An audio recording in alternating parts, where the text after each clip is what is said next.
Kiev en feu après l'appel entre Trump et Poutine. Parce que maintenant qu'on a parlé de la collaboration entre guillemets entre Trump et l'Iran, pas une collaboration, mais c'était clairement une mise en scène. Et ben là, on a un truc qui est assez similaire. Oui, Rudy, tu voulais dire quoi? Malheureusement, c'est sur le sujet précédent. Je peux encore prendre une minute parce que je pense oui, que bien sûr. C'est-à-dire que si tu vois une telle réaction de l'Iran, ok, de deux choses l'une. Soit ils ont très peur des États-Unis, ce qui me semble pas être trop dans le logiciel iranien quand même. Soit effectivement ils sont foutus de notre gueule avec on a enlevé le nucléaire iranien. Parce que les mecs, non, ils ont un il y a programme. Une troisième possibilité, soit leur état profond a été supprimé. C'est la bonne possibilité en fait ça parce qu'il y a un truc comme ça qui est en train de se passer en Albanie actuellement. Ouais. Les potes de Soros et tout ça, ils sont sous les feux de projecteurs, ils s'en prennent plein la gueule et c'est les États-Unis qui sont intervenus en Albanie pour nettoyer la corruption au gouvernement et tout ça, et du coup l'état profond commence à perdre un peu les ficelles, on va dire, en Albanie. Ça, ce serait la bonne nouvelle. Après, maintenant, on va voir, l'état profond va faire un appel d'air si jamais il a été retiré, par quoi il va être remplacé, c'est toute la question. Parce que donc l'avenir nous le dira, mais en tout cas, ouais, je pense qu'il y a quelque chose quand même d'assez positif qui se dégage de toute cette situation-là. Et ça, il faut quand même le reconnaître et le mettre peut-être au crédit de la de Trump. Mais tu vois, le truc assez important de comprendre, c'est que le problème à la chef d'État, dans les États et quand il y a les chefs d'État, c'est quand c'est des idéologues. Des idéologues, des idéalistes, tu vois, genre Hitler, c'est l'exemple absolu, tu vois. Ouais, le messianisme, tout ce genre d'histoire. Parce que quand il y a des gens qui sont logiques et rationnels, tu peux toujours trouver un arrangement. C'est-à-dire que tu peux vraiment négocier. Tu peux pas négocier avec des fanatiques. Non. Hein? Voilà. Et je pense que tout le principe de ce qu'on appelle l'état profond, c'est qu'en grande partie des gens qui sont animés par une idéologie sur laquelle on met le doigt, mais qu'on comprend même pas encore entièrement. Voilà, globalement. Je pense. Et quand tu sors ces gens-là, tu peux vraiment te mettre d'accord. Je veux dire, pour les membres de l'État profond, il y a la partie haute qui effectivement est idéologique, même pas idéologique, limite spiritualiste. En fait, ils se sont dédiés corps et âme à des entités spirituelles qui sont pas forcément super sympas. Et je pense que la partie plus en bas, c'est si jamais on perd le pouvoir et on perd le contrôle, les saloperies, les saletés que j'ai fait pendant toutes ces années vont être rendues publiques et je vais juste finir au bout d'une corde. Et dans ces cas-là, je suis prêt à tout pour que ces choses-là n'arrivent pas. Tu vois, la bête acculée dans une cave. Donc, et dans cela, il y a aussi ceux qui sont tenus par le chantage. Et ceux-là, on ne sait pas trop comment ils vont réagir. Il y en a effectivement qui peuvent se retourner, effectivement. Parce que c'est pas parce qu'on a fait des saloperies qu'on est forcément quelqu'un d'irrécupérable et d'irrattrapable. Des fois, tu t'es fait choper et du coup, voilà. Justement, il faudrait beaucoup d'humilité dans les temps à venir à propos des sujets. Et c'est ce qu'on essaie de faire ici. Parce que moi, ce que je remarque surtout, et c'est quelque chose que j'aimerais qu'on aborde un peu plus, c'est la polarisation. Parce que malgré le fait que cette histoire avec Iran et Israël s'est avérée être encore une fois une mise en scène, etc., et les anti-Trump continuent à rester anti-Trump et les pro-Trump continuent à rester pro-Trump et ils continuent à se tirer dessus. C'est-à-dire ils font l'opposé de ce qu'on a dit la semaine dernière. On a appelé à la paix. On a appelé à la paix et au calme entre les personnes, entre les médias alternatifs et qu'ils prennent en compte la responsabilité qu'ils ont. Et moi, j'ai dit à tout le monde, prétendre qu'on comprend ce qui se passe maintenant, c'est faire preuve d'une arrogance extraordinaire, à mes yeux, tu vois. Parce que là, on est en plein milieu. Alexis n'a pas compris non plus, hein. Parce que si quelqu'un comme Alexis peut comprendre une mission militaire qui coûte des milliards et des milliards, qui mobilise plein de gens et qui est compartimentalisée, etc., ça veut dire que c'est un plan de merde, en fait. Je pense Alexis prétend pas avoir compris. Il prétend avoir une vision globale de l'ensemble et il te décrit ce qui se passe, comment est-ce que ça rend sa vision globale. Je parle des conséquences. Je parle des conséquences et du cheminement. Parce que le cheminement derrière, c'est que ce n'est pas qu'une analyse de ce qui se passe là. C'est aussi, il va se passer ça et ça et ça. Et donc, moi, c'est sur ce qui se passe là, je suis d'accord avec Alexis. Sur ce à quoi ça nous emmène, là, je ne suis pas d'accord. Tu vois ? Et je pense que ça mérite beaucoup d'humilité parce que le problème que j'ai maintenant, c'est par exemple, moi je vais remettre en question RFK. Je n'aime pas ce que RFK a commencé à dire ces derniers temps. Il commence à parler de wearables, comment tu dis, les appareils que tu portes sur toi, portables, sous prétexte de santé. Regarde comment c'est mesquin. Sous prétexte de santé, il dit il faut pour qu'on améliore pour qu'on améliore l'état de santé global, qu'on puisse garder un œil sur la santé des gens, et donc il faut qu'on pousse vers l'adoption de ce genre d'appareils. Ah bon? Genre des montres qui ont une puce GPS et qui peuvent surveiller carrément ton cœur, ton état émotionnel, etc., etc. Tu veux ça? Tu vas accès à ça, RFK? Et donc, du coup... Je veux dire, Léo, par rapport à ça, je veux dire... Non, tu vois, juste, moi je pose la question. Maintenant, regarde ce qui se passe dans le contexte polarisé, parce que le sujet, c'est pas ça. Le sujet, c'est la polarisation. Moi, je mets ça en question, mais laisse tomber, je me fais massacrer par toutes les fanboys et fangirls de RFK. Comment oses-tu? Et il a enlevé le vaccin et machin. C'est pas parce que quelqu'un t'a donné une fleur que tu dois le laisser te mettre un point dans le derrière. Tu vois ce que je veux dire? C'est pas poésie albanaise. Voilà. Ouais, c'est ça. Non, mais c'est exactement ça. Et la même chose avec Trump. Là, je regardais une autre vidéo où tu avais la communicante de presse de Trump qui disait ah non, mais l'inflation est fausse, c'est pas vrai, c'est n'importe quoi. Non, excuse-moi, dire ça, c'est ne pas avoir la moindre idée de comment fonctionne l'économie. Et l'inflation a été provoquée par Trump.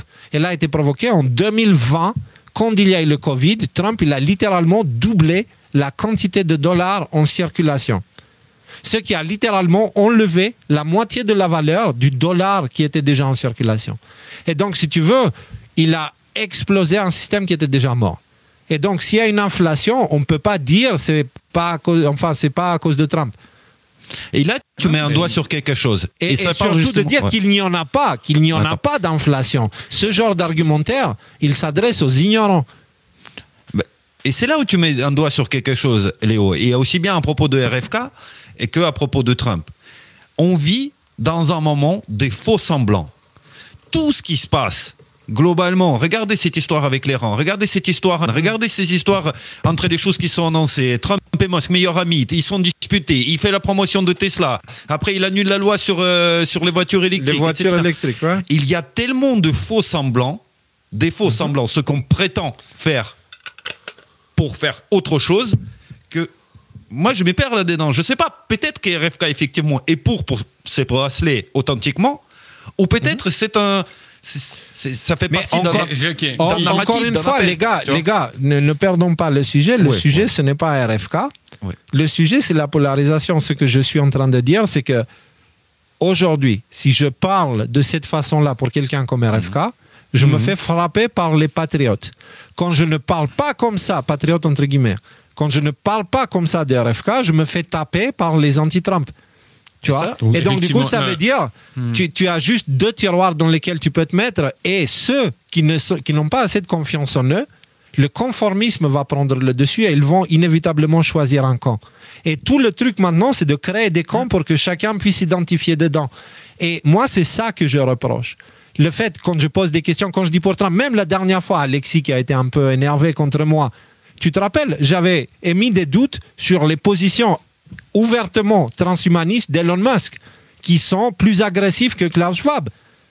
Et Alexis, il fait une vidéo, il répond en se foutant de ma gueule, merci pour le respect, en se foutant de ma gueule, non pas sur le transhumanisme de Musk, mais parce que je dis que Trump prépare l'arrivée de l'Antéchrist ou je sais pas quoi. Tu vois, il m'a paraphrasé sur un truc messianique. Paraphrasé, c'est même pas ce que j'avais dit. Tu vois. Par contre, il n'a pas parlé du tout de l'aspect transhumaniste d'Elon Musk. Et moi, ça me dérange. Et surtout, toute cette agressivité gratuite sans répondre à l'argument, c'est chiant. Après, Alexis, il a eu raison sur le reste. Tu vois, moi, je lui en veux pas. C'est juste, je trouve que c'est pas intelligent de procéder par « Ah, tu penses pas comme moi, t'es un connard et je vais te pourrir la gueule sur Internet. » Et ça, c'est des deux côtés. C'est des deux côtés. Les deux côtés, ils font ça. Nous, on s'est pas mêlés dedans. On a toujours cherché la paix avec tout le monde. Il n'y a qu'un seul côté qui fait ça, Léo. En fait, c'est Disarm qui fait ça. C'est le troisième côté, en fait, qui fait ça. Oui, mais il y a les gens qui tombent dedans aussi, tu vois. Mais c'est pas... Ouais, voilà, vu que c'est encore plus ancien, tu sais, les démons ont été beaucoup associés aux émotions, globalement. Et en fait, quand Salomon Et tu vas voir, on en arrive à ça. Quand il maîtrisait les démons, il maîtrisait comment il allait provoquer les émotions chez les gens, chez les populations. Rien que pense à cette histoire de bébé coupé en deux. Mais c'est une parfaite démonstration de prêcher le faux pour savoir le vrai. Et tu vois, et comment tu interagis émotionnellement avec les gens. Voilà, pour trouver ce que tu as besoin de trouver. Ouais. Et c'est vrai que là, pour le coup, la vérité n'est pas... Parce qu'en fait, il dit « je vais faire ça », mais il n'a aucune intention de le faire. Donc, en fait, il y a cette espèce de manipulation à la base. Aussi, moi, je voudrais répondre, Léo, sur cette histoire de wearable. Tu vois, moi, Rudy, à titre personnel, jamais j'en mets. Tu vois, ça c'est clair, jamais j'en mets. Maintenant, moi, qui vis dans ma campagne avec mes mouches et mes arbres, ok, je suis Rudy. Il y a un autre gars, en ce moment, qui vit... complètement connecté, écrantisé, tout ça. Et ce type-là, il existe. Et ce type-là, lui, vivre à la campagne, jamais de la vie, plutôt crever. Et quelque part, ce type-là existe. Et même si moi, je ne m'identifie pas du tout à lui et qu'il y a une grande différence entre les perceptions et les volontés et les désirs qu'on a, lui et moi, bah, cette personne-là, on ne peut pas le négliger, le considérer comme quantité négligeable.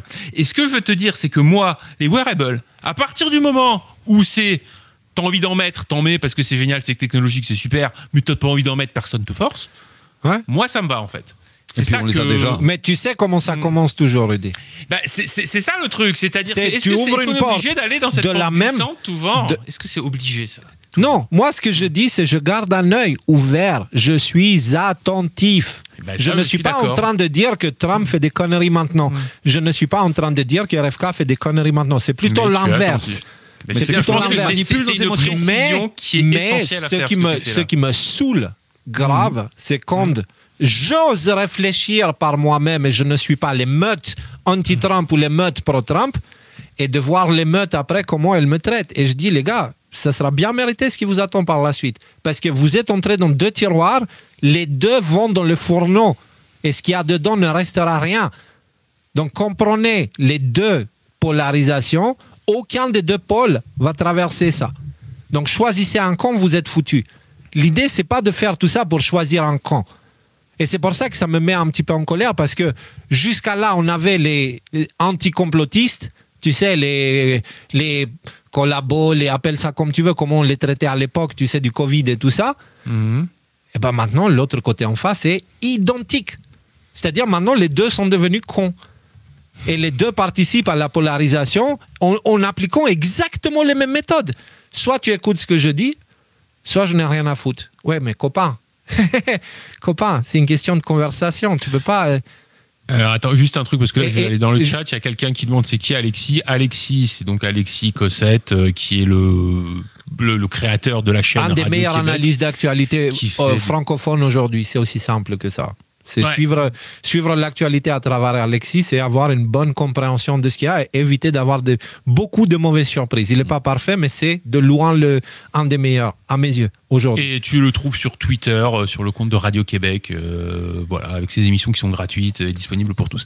Donc, ouais. Donc, oui, non, écoute, Léo, là, je veux dire, pour le coup, je suis d'accord avec toi. Après, il y a un truc, par exemple, j'aimerais bien qu'on parle. Non, il n'y a pas de mais, c'est pas un mais. Par exemple, cette semaine, et puis je veux dire, personne n'en parle, très peu en ont parlé, Black Ponte en a parlé, et voilà, on le salue. Hein. Voilà, il y a eu une guerre contre le Congo et le Rwanda qui durait depuis je sais pas combien de temps, en mode africain, c'est-à-dire pas forcément toujours, voilà, quoi, pas très très Charlie hein, dans la manière de traiter l'ennemi. Pas Charlie du tout. Ouais. Et là, ils ont signé un accord de paix. 30 ans de massacre dont tout le monde se fout, tu vois, et c'est ça moi je comprends, mais encore une fois, là tu es en train d'une certaine façon de défendre un des deux camps. En gros, Trump il fait des bonnes choses, encore une fois, c'est pas le sujet. Je suis pas en train d'être en contre-pied par rapport à toi. Quelque part, je suis plutôt en contre-pied par tous les gens qui se choquent de Israël, l'Iran. Quoi, le Rwanda, mais c'est où sur une map? C'est quoi? C'est en Afrique, c'est en Asie, c'est en Europe? Je sais même pas. Je sais pas. Ouais. Moi, c'est plutôt ça qui a tendance à me casser les pieds. L'hypocrisie de la sensibilité éclectique, sélective, Voilà. Donc, c'est ça le truc, c'est les gars, il faut qu'on commence à construire du réel. Donc ça demande de notre part beaucoup plus d'humilité et surtout de se concentrer à l'essentiel Et pour aller à l'essentiel, on va vite faire les deux autres sujets du coup parce que voilà, Nico, il y a Kiev qui était en feu le lendemain, enfin d'un appel entre Poutine et Trump. Tu peux dire vite fait, j'ai la version de Grok si tu veux. Plusieurs choses. Il y a le contexte. Je vais te donner ma version. Après, on verra la version de Grok. Cette histoire. Bon, le Kiev était bombardé. Il était bombardé au lendemain de l'appel entre Poutine et Trump. Certainement, ils ont convenu de quelque chose. Au préalable, il y a Zelensky qui s'était pointé, qui a été convié par Trump. Et Trump, il lui a dit quelque chose. D'ailleurs, Trump ne veut pas voir Zelensky. S'il l'a convié, c'est qu'il avait besoin de lui donner un ordre particulier. Et cet ordre, c'était, tu vas accepter certaines concessions que la Russie demande. Voilà. Ce qu'il faut aussi savoir dans le contexte, les États-Unis, depuis le 1er juillet, ont arrêté les livraisons d'armes, même qui viennent de l'époque de Biden, à l'Ukraine. Et maintenant, tout ce processus, en fait, c'est pour plier Zelensky, mais complètement plié pour qu'il accepte la reddition, j'ai envie de dire. Même si ça va être un peu édulcoré, etc. Et en plus, on a discuté tout à l'heure, donc Kiev, les images terribles, tout le Kiev en feu, etc. Nous avons échangé par message avec Rudy rapidement. Il m'a posé des questions, si ça va, si j'ai de la famille là-bas. Et il m'a dit, c'est quand même assez impressionnant. Il a regardé, un mort, 26 blessés. Un mort, 26 blessés. Ouais. Et moi, je lui dis, tiens, c'est curieux parce que il faut que je te partage ça parce qu'il y a le ministre des Affaires étrangères français. Regarde l'image qu'il a donnée de ça. C'est oui. où Rudy, tu l'as sous la main, toi? Attends. Moi, j'avais un mort, 26 blessés, mais j'avais pas le ministre des Affaires étrangères. Donc, non, mais c'est moi qui te l'ai envoyé. Attendez, j'avais pas vu alors. Je l'envoie tout de suite dans. C'est où copier déjà? Ah oui, c'est bon, je l'ai. C'est bon, tu l'as trouvé? Ouais, je l'ai envoyé dans notre chat où on est tous ensemble. Ok. Voilà. Et regarde un peu. Ouais. L'image, donc du coup, la guerre de perspective et comment il le vrai surlévation. Ministre des Affaires étrangères français. Nouvelle attaque meurtrière lancée par la Russie en pleine nuit contre l'Ukraine avec un seul objectif, tuer massivement des civils. Face à cette barbarie sans limite, c'est toute la communauté. Ouais. Tu vois? Ouais. Enfin, tu vois l'image qu'on donne de ça. Ça veut dire quoi? S'il y a eu, jusqu'à maintenant, certainement peut-être qu'il y a eu plus de morts. Et on va trouver encore des morts, peut-être les blessés qui vont mourir.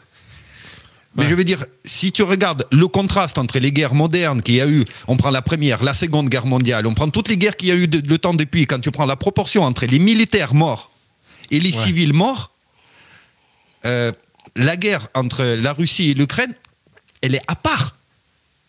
Elle est bizarrement à part. Oui, il y a des morts. Personne ne le nie.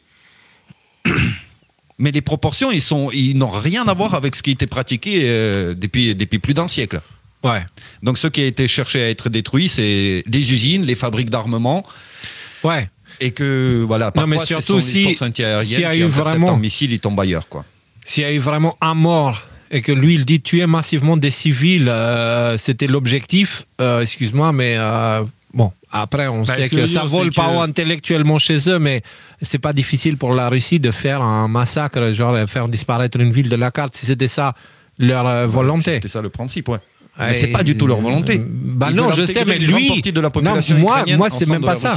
Moi, c'est lui qu'il ose dire une ânerie pareille. Alors attends, déjà cette histoire de 1 mort, 26 blessés, bon, il faut voir d'où vient cette information parce qu'il y en a dans tous les camps. Après, moi, ce que je vois dans ce tweet là, quand il est affiché sur mon écran, c'est exactement le même effet que quand tu étais avec le Covid, avec la musique qui fait peur et tout ça. Il n'y a aucune information, il y a 100% de l'émotionnel. Regarde, meurtrière, tuée massivement, barbarie sans limite, toute la communauté internationale qui doit se lever. Tu sais rien, il n'y a pas un lien, il n'y a pas une source, tu sais pas ce qui s'est passé, tu as juste une image qui fait peur, des flammes, on dirait Terminator 2, le début du film là, avec le jugement dernier. Ce que je veux dire, c'est que ça, c'est de la propagande. C'est sûr, il y a toutes les coches de la propagande. De par sa forme. Pas d'actualité, juste une image et de l'émotion, et voilà, c'est lui le méchant, c'est lui qui a fait ça. Donc ça c'est déjà le premier point. Après, Et voilà, ça c'est peut-être un petit bémol, mais j'ai l'impression que, enfin pas un bémol, mais un autre élément à prendre en compte, Nico, je voudrais ton avis. J'ai vu passer que Ursula von der Leyen, elle est quand même dans l'eau chaude en ce moment, je crois, notamment par rapport à des histoires de corruption dans le domaine militaire et des choses comme ça. Je sais pas si vous avez vu passer ça. Ouais. Et ça me paraît être, tu vois, peut-être une pièce du puzzle à prendre en compte, parce qu'il y avait Zelensky qui avait dit, bon bah c'est pas grave, les États-Unis vont arrêter de nous donner de l'argent, mais j'ai un plan. Tout le pognon que les États-Unis nous donnent, maintenant en fait c'est les Européens qui vont nous le donner. Ouais. Et bon, je veux dire, à la rigueur, je préfère donner du pognon au numéro vert de la canicule, si tu vas par là. Mais tu te retrouves dans cette situation où, alors c'est une interprétation personnelle et peut-être que j'ai tout faux, mais où tu as aussi la bosse de l'Union européenne qui se retrouve embêtée du coup sous les feux des projecteurs sur ces questions spécifiques et qui du coup va peut-être être amenée à devoir aussi limiter un petit peu la quantité de choses qu'elle fournit à l'Ukraine. Du coup, les mecs, ils se retrouvent à poil. Ils n'ont plus les États-Unis, ils n'ont plus l'Union européenne, ils n'ont plus personne que la Russie en face d'eux. Donc, est-ce que ça... Et tu sais ce qui est le pire pour eux, là, pour le Deep State, pour l'État profond européen, dans cette histoire, c'est qu'avec les 800 milliards de réarmement européen, l'idée, c'est quoi? C'est que sur ces 800 milliards, c'est déjà faire travailler le complexe militaro-industriel, mais d'un autre côté, c'est d'avoir des royalties et comment ça s'appelle déjà les commissions, les rétrocommissions. Il y a plein de gens qui touchent du fric. Et le truc, si cette opération vient à être annulée, ils perdent énormément d'amis et des alliés qui étaient toujours là à les soutenir parce qu'ils touchaient du pognon. Bah ça, plus que disait Léo la dernière fois, sur le fait qu'une partie de ces armes, pas du tout en Ukraine, mais utilisées pour des missions spéciales, des black sites de la CIA et de machin de l'État profond. Absolument. Et tout ça. Donc en fait, je pense que cette histoire-là, il faut vraiment la voir selon la grille de lecture de ce que tu disais toi tout à l'heure, Léo, à savoir que dans différents endroits du monde, il y a l'État profond qui prend un coup de balai. C'est en Iran, tu nous parlais de l'Albanie, là, semble-t-il, ça a l'air d'être ce qui est en train peut-être de se passer en Ukraine, même si on n'a pas peu d'informations pour savoir vraiment qu'est-ce qui s'est passé, mais voilà, espérons que ce soit ça qui soit en train de se passer. Voilà ce que j'avais à dire là-dessus.